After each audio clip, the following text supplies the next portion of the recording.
Our sources for the earliest days of the Templars are precious and few, but perhaps the most important is William, Archbishop of Tyre, the famous chronicler of the Kingdom of Jerusalem, who served both King Amalric and his son, King Baldwin IV.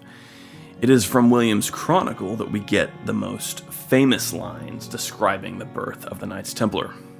In this same year, certain pious and God-fearing nobles of knightly rank devoted to the Lord professed the wish to live perpetually in poverty, chastity, and obedience.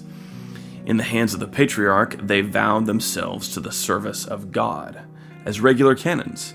Foremost and most distinguished among these men were the venerable Hugh of Payens and Geoffrey de Saint-Omer.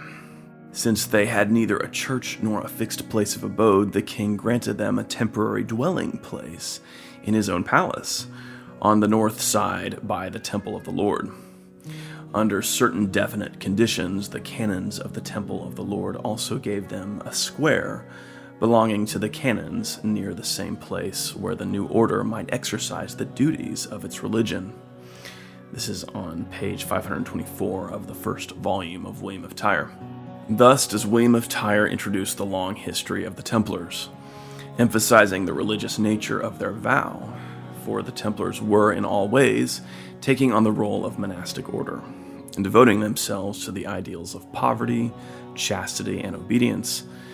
The king, who William describes as sponsoring the Templars, was Baldwin II, the third Latin Christian ruler of Jerusalem, after Godfrey of Bouillon and Baldwin I. Baldwin II of Jerusalem ruled the Latin kingdom from 1118 until 1131. And of course, Baldwin II is also the king who features prominently in my novel, Why Does the Heathen Rage?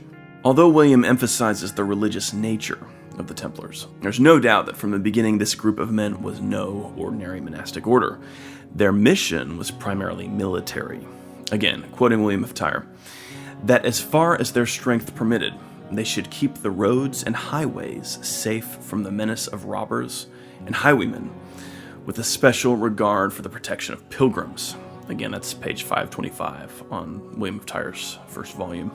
At first, their numbers were small, 9 men total, including Hugh of Payens and Godfrey of Saint-Omer, nor did they at first wear a religious habit. William says that over the course of the first decade of their existence, the number of Templars did not increase, although Malcolm Barber doubts this, as it seems unlikely that the church would have endorsed an order of just 9 men.